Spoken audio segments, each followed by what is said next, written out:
pedi o que era meu, parti, um sonho tão normal. Dissipei meus bens, meu coração também. No fim, meu mundo era irreal. Confiei no teu amor e voltei. Sim, aqui é o meu lugar. Eu gastei teus bens, ó Pai, e te dou este pranto em minhas mãos. 1000 amigos conheci, disseram adeus, caiu a solidão em mim. Um patrão cruel levou-me a refletir. Meu Pai não trata um servo assim. Confiei no teu amor e voltei. Sim, aqui é o meu lugar. Eu gastei teus bens, ó Pai, e te dou este pranto em minhas mãos. Nem deixaste me falar da ingratidão, morrer no abraço mal que eu fiz. Festa, roupa nova, anel, sandália aos pés, voltei, a vida eu sou feliz.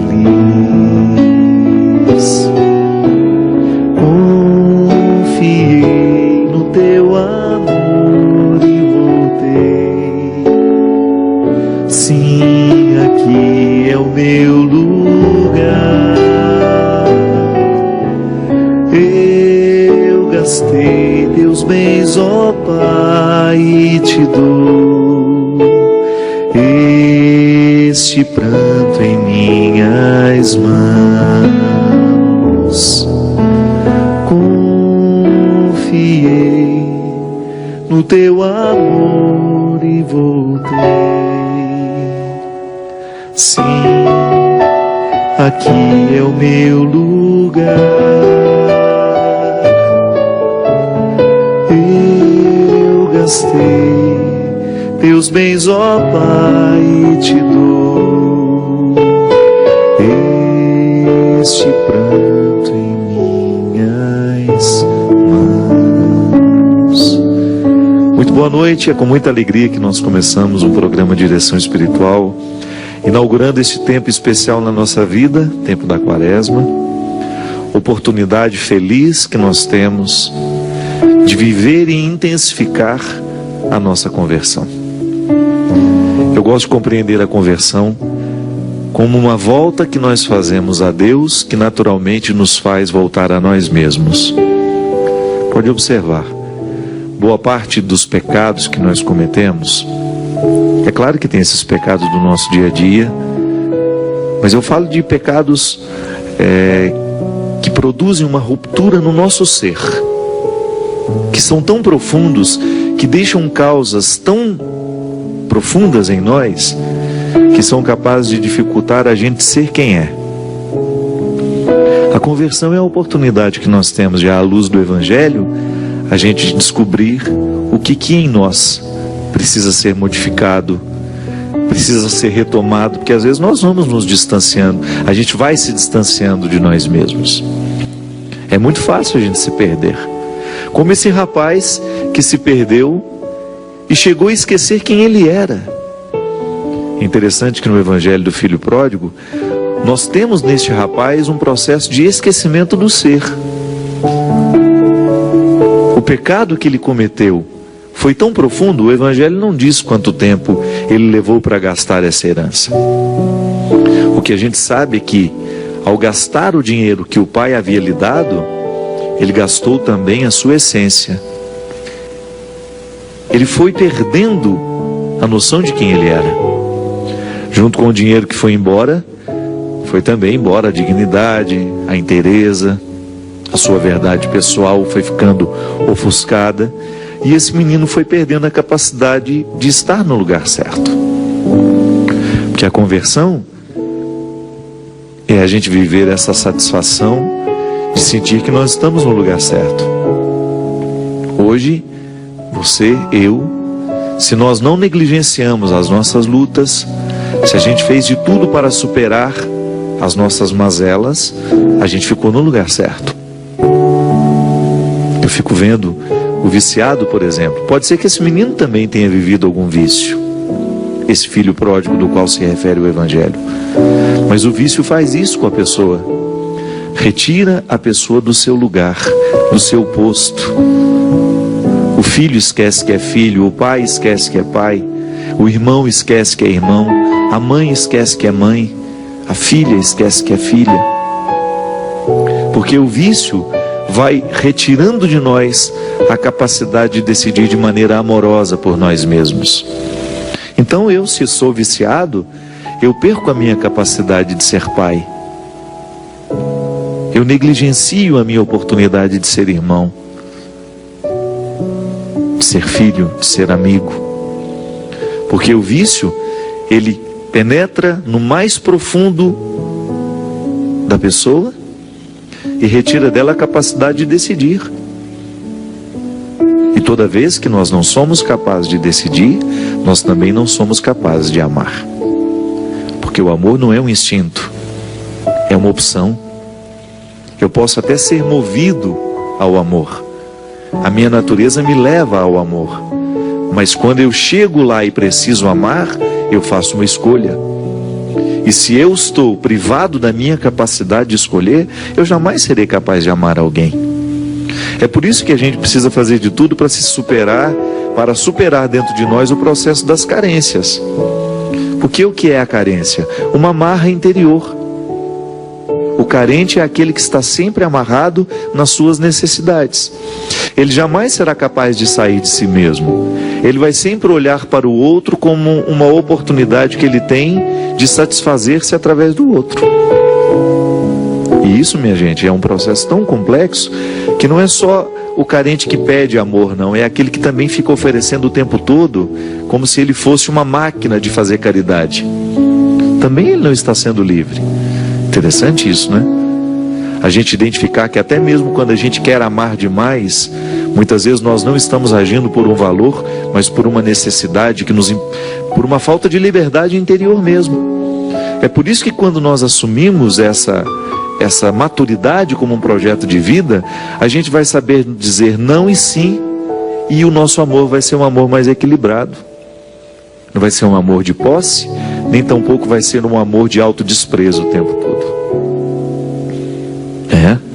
Quando a gente perde a liberdade interior, nós perdemos os atributos humanos, que é amar, sermos verdadeiros, sermos inteiros, sermos justos.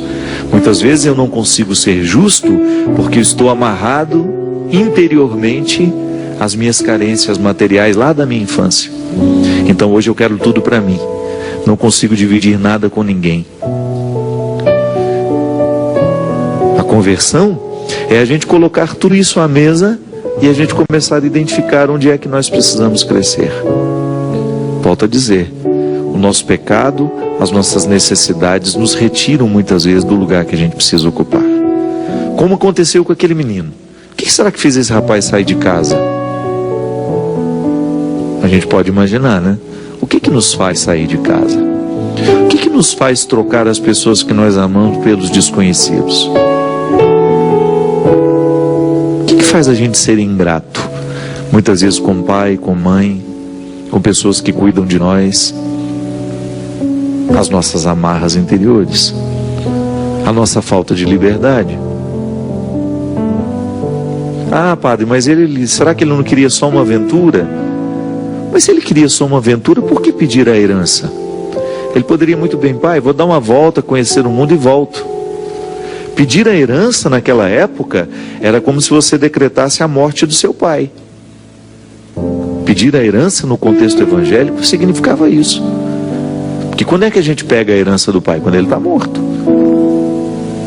Então ali, aquele menino estava dizendo ao pai que ele não queria mais ser filho dele. Aí foi viver uma vida de erros, até que chegou a solidão, chegou a fome. E aquele fundo do poço, como a gente gosta de dizer, né?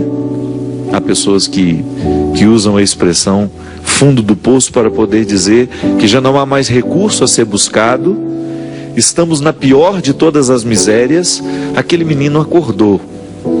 E ele acordou para aquilo que ele podia ser, mas ainda não tinha chegado ao que de fato ele era.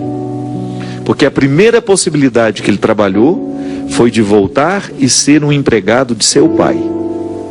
Olha o que o pecado faz com a gente. O pecado faz a gente esquecer quem a gente é.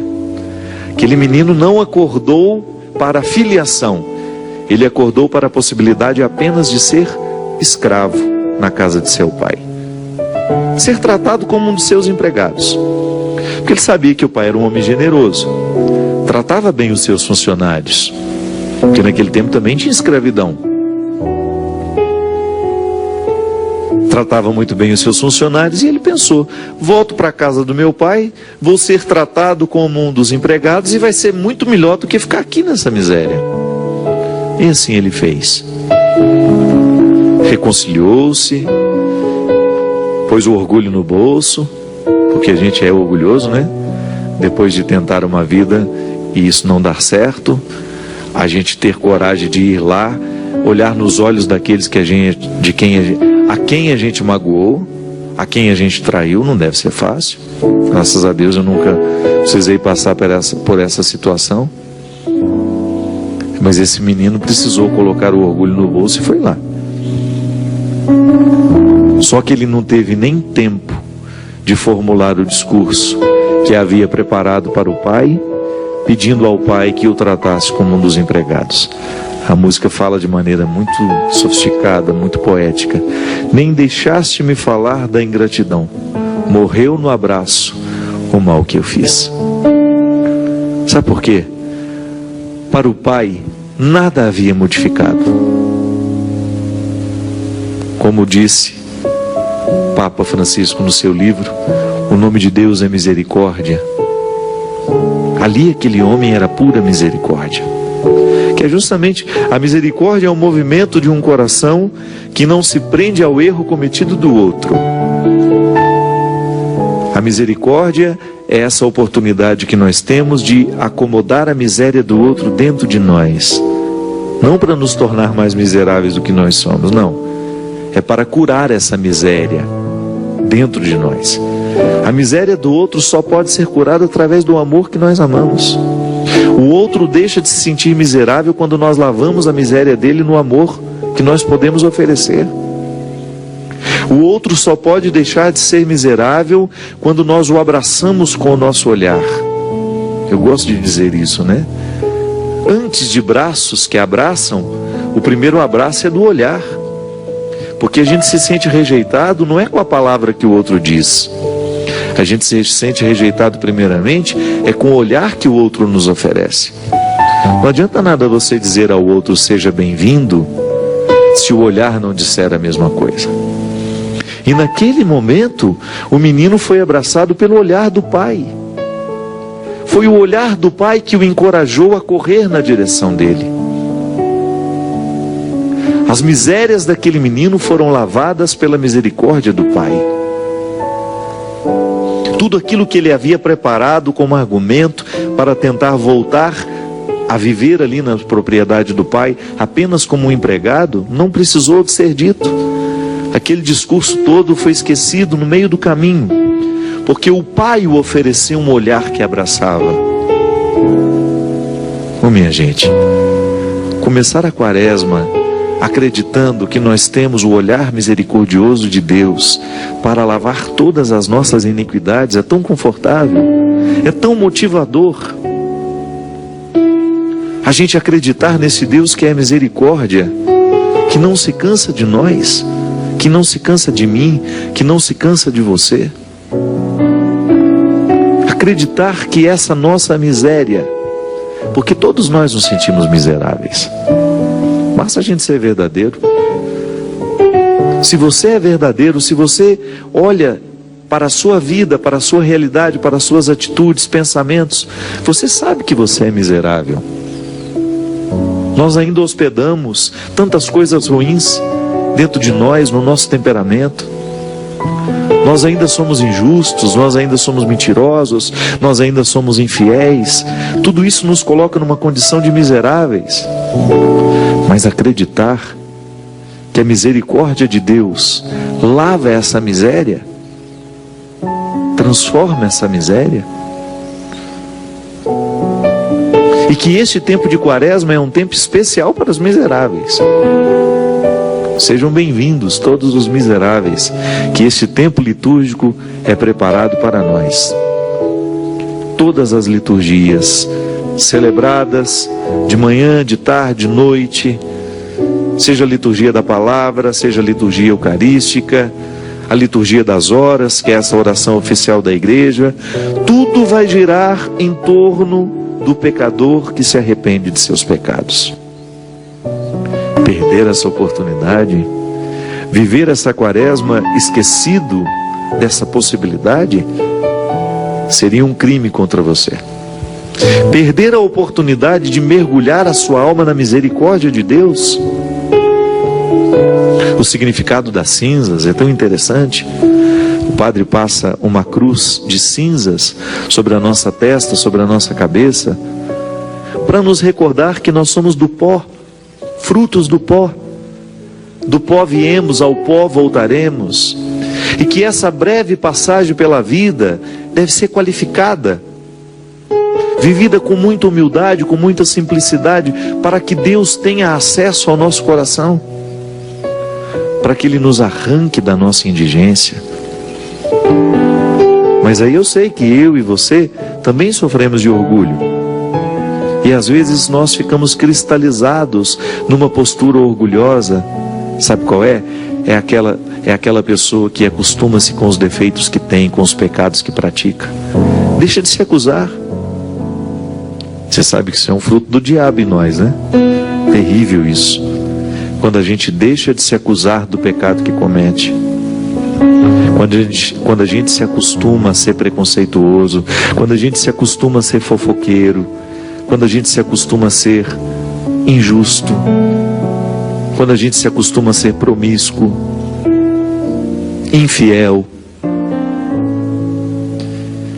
quando a gente começa a guardar na estrutura da nossa mente uma conduta pecaminosa, quando a gente não se acusa mais de destratar a mãe, de destratar o pai, de ser grosseiro com as pessoas,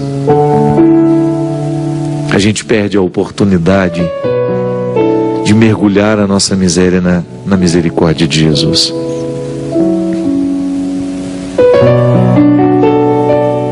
E aí, mergulhados nesse orgulho, a gente vai se tornando pessoas insuportáveis, porque isso é muito estranho. É uma consequência natural do pecado em nós. A gente vai ficando insuportável a nós e aos outros. Quem se acostuma com o pecado que comete, quem se acostuma com a conduta pecaminosa, vai se tornando uma pessoa cada vez mais difícil na comunidade. E às vezes, minha gente, é líder de comunidade há mais de 20, 30 anos, está lá à frente de pastoral, é padre, é freira, é bispo. O diabo não faz acepção de pessoas, não. Ele quer plantar a sua semente e escolhe de maneira especial os religiosos para que a gente se torne causa de escândalo àqueles que convivem conosco. A conversão é para mim, padre, é para o bispo que agora nos assiste, é para a irmã religiosa que também se acostumou com seus pecados, que também se acostumou a destratar os seus funcionários, os seus colaboradores. Nós temos tantas pessoas ao nosso redor. Essa palavra hoje, esse convite ao mergulho na misericórdia, é para aquele líder de grupo de oração que há anos e anos está à frente de um grupo de renovação carismática, mas já se acostumou com seus pecados, já se acostumou em sentir-se superior aos outros, já se acostumou em fazer julgamento o tempo todo das pessoas que estão ao seu lado, já se acostumou a ser fofoqueiro. O diabo nada de braçadas onde não existe consciências iluminadas. O diabo faz a sua festa nas nossas sacristias, ri da nossa cara, debocha do nosso cristianismo, debocha do nosso catolicismo. Sim,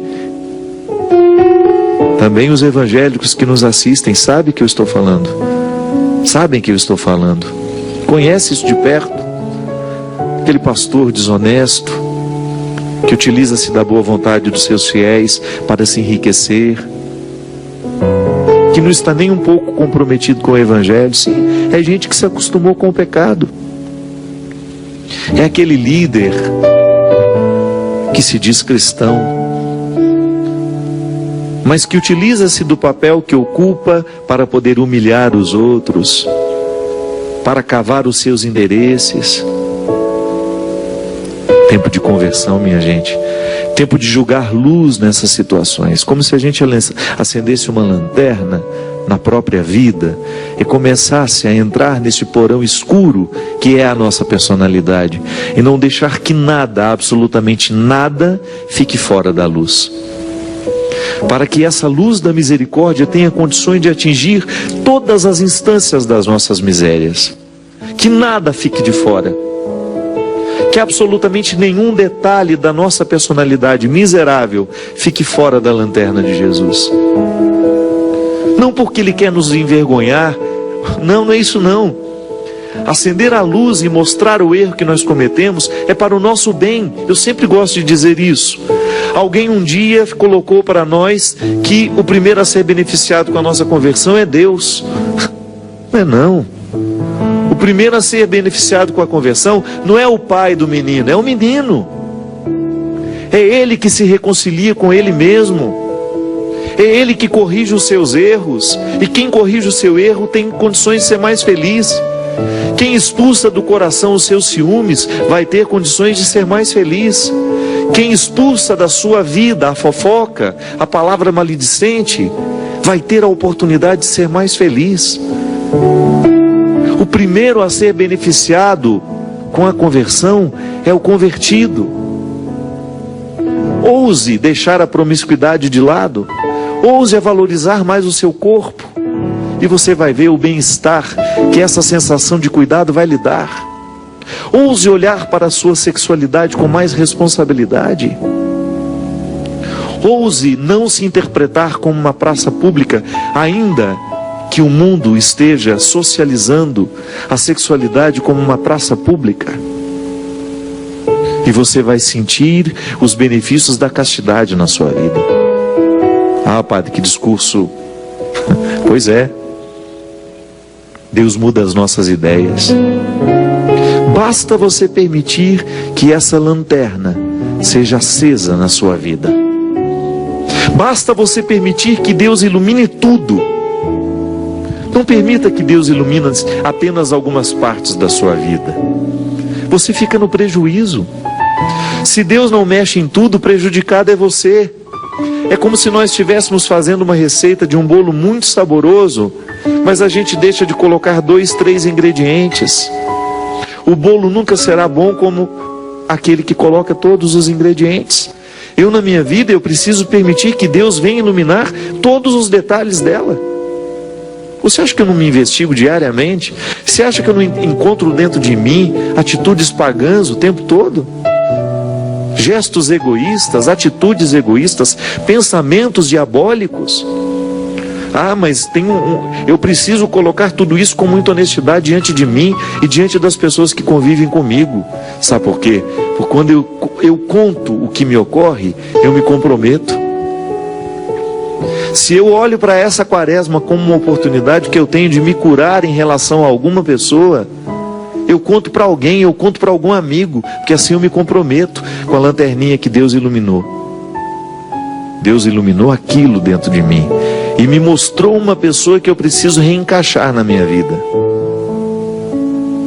que eu preciso perdoar, que eu preciso bater na porta, devolver o que eu roubei dela.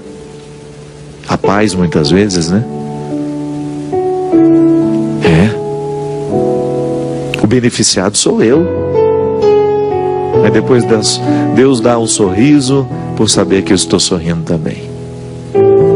Porque senão a gente fica com uma imagem muito mesquinha de Deus, que fica vigiando o que a gente faz, que fica preocupado só para poder ficar agradável diante da situação. Não, Deus não é mesquinho assim não.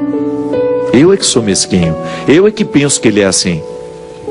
Mas quando eu permito que Jesus me mostre a verdadeira face do Pai, eu descubro que Ele fica satisfeito e feliz toda vez que eu conserto um comportamento que me prejudica na minha vida. Toda vez que eu acendo uma luz no meu comportamento, toda vez que eu acendo essa lanterna, vou ficar na quaresma com esse sinal, a lanterninha acesa na minha vida. Igual naquela cena de filme, né? Que o personagem principal entra dentro do sótão e fica correndo aquela lanterna pelas paredes para ver se encontra o fantasma. Vamos fazer a mesma coisa. Vamos acender a lanterninha da misericórdia divina e vamos permitir que ela venha varrer com a luz todos os cantos escuros da nossa personalidade. Aí sim, essa quaresma vai ser de muito crescimento para todos nós. Nós vamos para um rápido intervalo e a gente volta já já. Estamos de volta com o programa Direção Espiritual. Hoje nós estamos falando de quaresma, esse tempo especial preparado para todos nós pela igreja, para que a gente possa colocar a nossa alma no varal. Você sabe, quando eu era criança... Boa noite, Julie. Gostaria de agradecer a presença mais uma vez do Julie conosco, substituindo meu querido amigo Christian. Muito obrigado pela sua presença. Eu lembro quando eu era criança, a minha mãe comprava aqueles sacos de arroz, de farinha, uns sacos brancos, né? E ela colocava aquilo no sol e usava a expressão quarar, né? Que é um verbo muito conhecido. Eu lembro que colocava água sanitária em cima das marcas da farinha, que vinha aquelas, como se fosse um carimbo enorme, né? Todo preto, com a marca da farinha. Então, para tirar aquilo, para o pano ficar branquinho, ficava ali 2, 3 dias ao sol, jogando às vezes um limãozinho também, que ajudava a quarar, para embranquecer o pano. Nós estamos fazendo a mesma coisa nessa quaresma, viu? Nosso projeto é quarar a alma, colocar a alma no varal para que o sol da misericórdia possa retirar todas as manchas que porventura a gente vai acumulando ao longo da nossa vida. E nós temos muitas formas de fazer isso. A igreja nos ensina a quarar a alma. E o evangelho de hoje, ele é muito sugestivo. Aliás, eu vou ler um pouquinho mais do trecho que está no evangelho de hoje, porque o evangelho de hoje é Mateus capítulo 6, versículo 1 ao 6 e depois 16 ao 18. Mas eu vou ler também esse miolinho aqui antes de chegar no 16º, no versículo 16. Jesus está dando uma série de conselhos. O contexto desse evangelho é o que nós chamamos de Sermão da Montanha. É uma região belíssima, no alto de um monte. Nós temos uma vista lindíssima de todo um vale. Inclusive a gente consegue... É um dos lugares onde a gente faz uma contemplação muito, muito, muito especial. O Sermão da Montanha, Jesus escolheu um lugar especialíssimo para poder reunir os seus amigos e toda aquela multidão. Então o Sermão da Montanha é um conjunto de ensinamentos que faz com que uma vida prática seja colocada, né? Ele não faz um discurso teórico, não, ele vai na vida prática. Como é que nós podemos quarar a nossa alma? Como é que nós podemos colocar o nosso coração no movimento dessa conversão? Ele começa falando de felicidade. Ele começa a falar falando de bem-aventurança. Bem-aventurança é uma palavra que também, uma expressão que também pode ser traduzida como bem encaminhado. O bem-aventurado é aquele que está no bom caminho. Nós já conhecemos o discurso das bem-aventuranças, mas depois nessa continuidade ele vai falar do sal e da luz, da necessidade que o cristão, daquele que o segue, tem de ser sal e de ser luz no meio da multidão. Fazer a diferença através da sua vida. Até que ele chega lá, nas questões práticas, lembrando que Jesus é um judeu, está falando, fazendo de alguma forma, ele faz uma crítica à religião do seu tempo, por isso ele vai falar dessas coisas aqui. Cuidado, não pratiqueis a vossa justiça na frente dos outros só para serdes notados. De outra forma, não recebereis recompensa do vosso Pai que está nos céus. Por isso, quando deres esmola, não mandes tocar a trombeta diante de ti, como fazem os hipócritas nas sinagogas e nas ruas, para serem elogiados pelos outros. Em verdade vos digo, esses que fazem de maneira pública já receberam sua recompensa. Tu, porém, quando deres esmola, não saiba a tua mão esquerda o que faz a direita, de modo que tua esmola fique escondida, e o teu Pai, que vê no escondido, te dará a recompensa. Olha que interessante, nós vamos continuar depois, mas deixa eu falar um pouquinho desse trecho. A gente sabe que os hipócritas, a que Jesus se refere, são aqueles que se utilizam da caridade para fazer alguma vantagem diante dos outros, né? É aquela velha história, quer aparecer, então fica fazendo e contando o que faz. Veja bem, o contexto religioso de Jesus, esse contexto que ele critica, era justamente um que motivava muito as práticas públicas de caridade. Até mesmo os pecadores eram colocados, né, diante de todos, para que todos soubessem que ele era um pecador. Tudo era muito público, o pecado e a caridade. Jesus faz uma crítica dizendo que nós precisamos ficar preocupados com a dimensão interior da nossa caridade. Aqui hoje nós estamos falando que muitas vezes o nosso amor pode ser fruto da nossa carência. É disso que Jesus fala. Quando eu não sou livre para amar, quando eu estou amarrado às minhas necessidades, eu quero amar para ser amado também.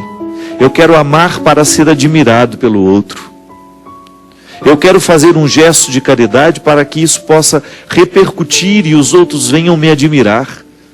É toda uma preocupação com a exterioridade. Ele diz que não, que isso não serve para nada. O amor que eu amo tem que primeiro agir nas dimensões mais profundas da minha vida. Lá onde tudo é bastidor. Lá onde não existe publicidade. Jesus está dizendo que o primeiro ponto a ser tocado na esmola, porque já que a gente fala que o tempo da quaresma é um tempo privilegiado de nós exercermos a caridade, isso eu acho interessantíssimo. Eu ficar atento a esse tempo de quaresma, para eu poder exercer a minha caridade e isso acelerar ainda mais o meu processo de conversão. Isso não pode ser público. O que faz a minha mão direita, a esquerda não deve ficar sabendo. Esse exemplo de Jesus é muito simples, mas é muito elucidativo, nos ensina muito. Quantos de nós, né, temos necessidade de que o outro venha reconhecer o que a gente faz? Porque nós estamos amarrados nas nossas carências, nas nossas necessidades. Não, nós queremos lutar para que o nosso gesto amoroso seja livre. Ele não está amarrado a nenhuma necessidade, é ele por ele mesmo. Jesus continua, e quando orardes, não sejais como os hipócritas, que gostam de orar nas sinagogas e nas esquinas das praças, em posição de serem vistos pelos outros. Em verdade vos digo, já receberam também eles a sua recompensa. Tu, porém, quando orares, entra no teu quarto, fecha a porta e ora ao teu pai que está no escondido. Olha que bonito isso, minha gente. Ora ao teu pai que está no escondido. E o teu pai te dará a recompensa. A oração, ela não é para o outro ver que nós rezamos. Mesmo porque às vezes nós temos até uma competição, né? Eu já vi isso muito dentro da igreja. Quem reza mais? Quem é o mais caridoso? E às vezes nós fazemos essa competição de forma tão dissimulada que chega a dar vergonha na gente. Por isso que eu falei que quando a gente toma consciência, nós já estamos dando um passo para a mudança de tudo isso. Sim, é claro que nós temos uma dimensão pública da fé. Eu, quando estou sendo cristão no meio da sociedade, eu estou dando testemunho público da fé que eu pratico, da mentalidade que me move. Mas eu não posso fazer a minha fé, a minha experiência religiosa, me fazer girar em torno de toda essa publicidade que muitas vezes nós fazemos do nosso ser cristão. Quando orardes, não useis de muitas palavras como fazem os pagãos. Eles pensam que serão ouvidos por força das muitas palavras, ou então trazendo para os dias de hoje por causa dos gritos, né? Às vezes você tem aquelas comunidades todas barulhentas demais, onde o silêncio nem faz parte da liturgia mais. Sim, precisamos tomar cuidado com isso. Precisamos ter muito cuidado para que a nossa oração não seja uma manifestação espetaculosa das nossas vaidades. A nossa oração, ela precisa ser um movimento da nossa alma que nos leva na direção de Deus e depois nos devolve na direção dos nossos irmãos. Os pagãos pensam que serão ouvidos pela força das muitas palavras. Não sejais como eles, pois o vosso Pai sabe do que precisais antes mesmo de vós o pedirdes. Eu sempre acreditei nisso também. É claro que na nossa oração nós temos o direito de dizer a Deus o que a gente quer, o que a gente precisa. Mas o silêncio, ele será muito mais eficaz, sabe por quê? Porque nem sempre a nossa palavra alcança o que de fato a gente precisa pedir a Deus. Porque pode ser que o que eu queira que Deus faça para a minha vida não seja o que de fato eu preciso. Às vezes o meu querer é muito superficial. E eu fico insistindo em pedir a Deus aquilo que eu quero. E pode ser que ainda não tenha acontecido e eu fico chateado com Deus, mas é porque aquilo que eu quero não é o melhor para mim. Então é tão mais interessante a gente ficar diante de Deus, dando a Ele a liberdade de nos mover, né? De nos dar aquilo que de fato a gente precisa, ainda que a gente não saiba o que é. Eu fico pensando que na nossa evolução espiritual, que a gente pode falar de evolução espiritual, nós vamos caminhar cada vez mais para a oração silenciosa.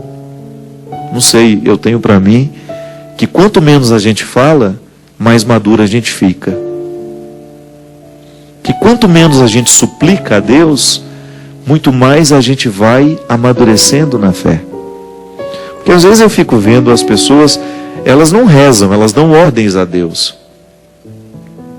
Elas ficam ordenando o que Deus deve fazer ou deixar de fazer. Confesso que eu tenho dificuldade de entender isso. Porque se Deus é o Pai, volto ao filho do Evangelho de hoje, que é da parábola que eu peguei para começar esse programa, do filho pródigo. Aquele menino ia pedir ao pai que o recebesse como empregado. Mas o pai, olhando para o filho e conhecendo as suas necessidades, ofereceu-lhe a filiação. Aquele menino ia ficar no prejuízo se tivesse pedido só para ser tratado como empregado. Às vezes na nossa oração nós fazemos a mesma coisa. Nós ficamos pedindo o irrisório quando Deus, na verdade, precisa nos dar muito mais que isso. Ah, padre, mas por que Ele não dá então? Sabe por quê? Porque quando eu estou preso no meu querer, eu não consigo mover a minha vontade para que o agir de Deus aconteça em mim. O imaturo vai sempre prejudicar a ação de Deus, porque a ação de Deus, ela depende da nossa reação. Porque Deus quis que fosse assim. Deus pede o agir humano, sempre. Até para abrir o mar vermelho, o povo teve que colocar o pé na água. Quando Moisés estava apavorado, sem saber como iria fazer para atravessar aquele mar, ele corre lá, o que Deus diz para ele? Ah, peraí, Moisés, eu vou resolver seu problema. Não. Ele dá uma ordem. Fala para o povo caminhar. Fala para que o povo continue caminhando. E somente na hora que aquele povo começou a colocar os pés na água, é que o mar se abriu. O povo precisou fazer a sua parte. O povo precisou manifestar a sua confiança. O povo precisou exercer a sua vontade. Nós queremos a libertação. Então, ao colocar o pé na água, o agir de Deus se tornou uma realidade. Então, muitas coisas na minha vida não se tornam realidade, é porque eu não faço a minha parte. Você mesmo, você sabe que isso é uma realidade. Quantas vezes você também ficou pedindo a Deus, não fez a sua parte, e porque não fez a sua parte, o milagre não pôde acontecer na sua vida. Tá certo que Deus é livre para nos dar a quem pede e a quem não pede. Mas eu acho muito interessante quando nós espiritualmente exercemos uma forma de orar que permita o silêncio nos mostrar o que é que Deus quer de nós, o que é que Deus quer nos dar. Aí você vai ver mesmo, meu Deus do céu, eu estou pedindo a Ele uma folha, quando na verdade Ele quer me dar o livro. Mas para me dar o livro, eu preciso fazer um movimento de transformação em mim. Porque esse livro não vai cair do céu. Então eu quero ouvir esse conselho de Jesus aqui. Eu não quero dar ordens a Deus. Eu quero ouvir dele o seu conselho. E o momento de oração, o momento da contemplação, é um momento privilegiado de ouvir a voz do Senhor na nossa vida. Veja bem, Jesus está fazendo uma crítica muito dura ao povo daquele tempo, que tinha mania de ficar gritando nas sinagogas, manifestando publicamente a sua vaidade de ser quem era. Isso é um problema para nós sacerdotes, né? Que ocupamos o púlpito o tempo todo. Um perigo a gente ocupar o púlpito como lugar da nossa vaidade pessoal, de exercício da nossa prepotência, ou até mesmo da nossa idiotice. Porque um sacerdote idiotizado vai, consequentemente, multiplicar um evangelho idiotizado também. Não, nós precisamos amadurecer nessa palavra. Nós precisamos colocar o povo cada vez mais consciente. Precisamos colocar o povo cada vez mais maduro, para que a oração seja madura. Para que a nossa oração seja a expressão de um povo que caminha, de um povo que contribui para a libertação acontecer, de um povo que não fica esperando Deus vir fazer por nós. Então, repito, quando orardes, não useis de muitas palavras como fazem os pagãos. Eles pensam que serão ouvidos por força das muitas palavras, ou pela gritaria. Não sejais como eles, pois o vosso Pai sabe do que precisais, antes mesmo de pedirdes. Vós, portanto, orai assim: Pai nosso que estais nos céus, santificado seja o teu nome. Venha o teu reino, seja feita a tua vontade como no céu, assim também na terra. O pão nosso de cada dia nos dai hoje. Perdoa as nossas dívidas, assim como nós perdoamos a quem nos deve. E não nos introduzas em tentação, mas livrai-nos do maligno. Mais uma vez, a oração do Pai Nosso, que é ensinada aqui neste momento, ela tem duas partes. Essa primeira parte, que é a reverência que nós fazemos a Deus. Nós reconhecemos que Ele é grande, nós reconhecemos que o seu nome é santo, e depois nós pedimos pelas nossas necessidades. O pão nosso de cada dia nos dai hoje. Perdoai as nossas dívidas da mesma forma como nós perdoamos aqueles que nos devem. Aí você começa a entrar dentro de uma maturidade, de um discurso, de uma oração que nos pede maturidade. Tá, então se eu peço que Deus me perdoe, é uma consequência natural que eu também tenha disposição de perdoar os que me magoam, os que me ofendem. De fato, se vós perdoardes aos outros as suas faltas, o vosso Pai que está nos céus também vos perdoará. Eu fico pensando, minha gente, que o nosso cristianismo não pode ser mensurado. Eu não tenho como dizer o tanto que eu já sou cristão. Você também não tem como medir, pegar uma régua e dizer, olha, eu já tenho quantos metros aqui de cristianismo dentro de mim. Mas há um termômetro interessante. É só a gente se perguntar se a gente também perdoaria o filho pródigo. É uma boa forma que a gente tem de avaliar o nosso cristianismo. Está aqui no Evangelho. Ó. Você perdoa aqueles que te magoam? Você perdoa aqueles que te ofendem? Ou você é um poço de mágoa?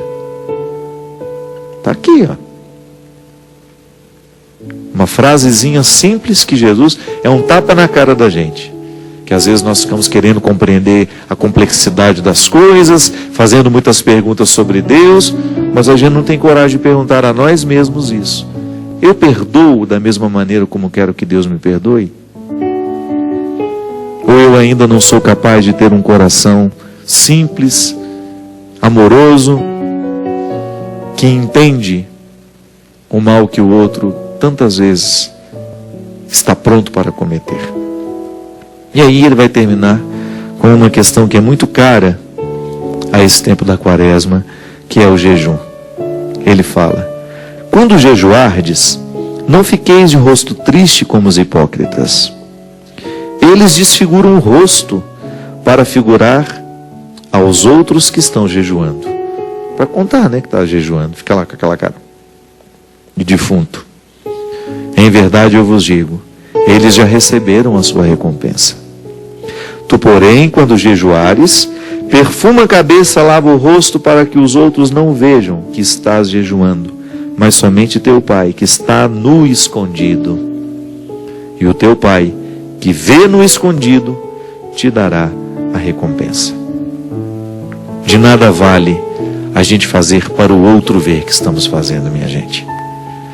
O que de fato transforma é aquilo que repercute dentro de nós, na nossa oração, do nosso jejum. Não rezo para o outro ver que eu estou rezando. Não, eu rezo é para que o Deus que está no escondido possa ser encontrado pelo meu coração. Eu não faço jejum para que o outro fique me admirando. Não. É para que esse jejum repercuta na minha alma. É para que esse gesto de caridade tenha uma repercussão dentro de mim e me faça avançar na direção desse cristianismo cada vez mais maduro. Não quero alimentar em mim uma religiosidade, uma espiritualidade desumanizada, sem repercussões humanas. Não faz sentido. Este Deus que eu preciso buscar está no escondido. E toda a dimensão da minha conversão que eu quero acelerar nessa quaresma não está na vitrine. Está no calabouço. Está naquela salinha escura que só pode entrar se tiver com a lanterna acesa. Livre-se. Livre-se do cristianismo de vitrine. Não transforma ninguém. Queira o cristianismo que te coloca uma única lanterninha na mão, que é a misericórdia de Deus, para você ter condições de descer ao porão das suas necessidades, dos seus pecados, das suas misérias. Não se iluda com a vitrine, lá onde você está bonito, iluminado e admirado pelos outros. É lá no fundo, é no calabouço. O cristianismo é um movimento que nos faz descer as escadas. Quanto mais eu desço essas escadas, mais eu vou conhecendo as estruturas da minha vida. O cristianismo começou, porque eles eram proibidos de se manifestarem, ele começou nas catacumbas, lá onde os mortos eram enterrados. Depois que o cristianismo foi para as catedrais, para os lugares lindos, muita gente esqueceu das catacumbas. Mas o verdadeiro cristianismo se faz nas catacumbas. Quando nós descemos na miséria e somos encorajados pela força do Espírito a iluminar tudo o que é miserável, para que isso seja transformado pela misericórdia de Deus. Somente depois a gente tem o direito de subir e celebrar na catedral. Quem não vive a dimensão silenciosa, obscura do seu cristianismo, jamais vai admirar e compreender o verdadeiro significado da catedral. Quem quer o cristianismo de vitrine, nunca vai chegar ao coração de suas questões. Quem quiser a vitrine do Evangelho,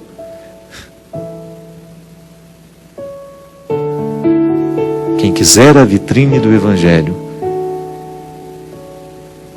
quem fizer questão desta vitrine, vai perder a oportunidade de descer aos porões de si mesmo. E jamais será um ser de verdade. Poderá até viver admirado pelos outros, mas não vai admirar-se. Não vai ficar feliz com as escolhas que fez.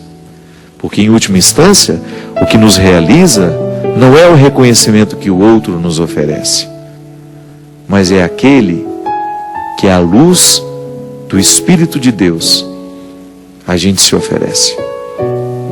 É aquela sensação boa de que descemos nas catacumbas, vimos de perto as nossas misérias, e a lanterna da misericórdia de Deus nos deu o direito de celebrar na catedral.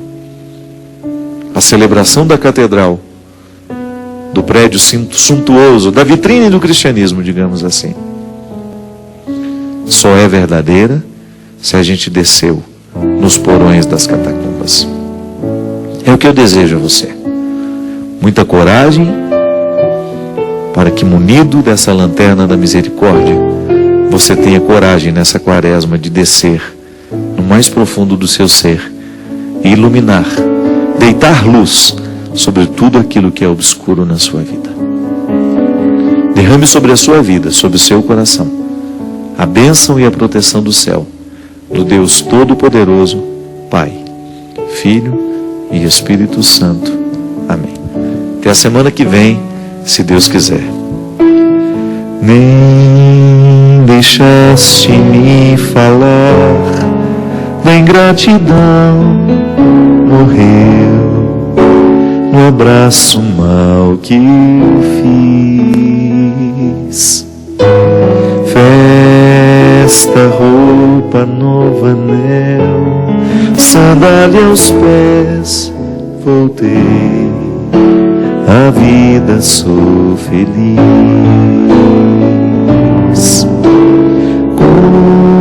Confiei no teu amor e voltei. Sim, aqui é meu lugar. Eu gastei teus bens, ó Pai, e te dou este pranto em minhas mãos.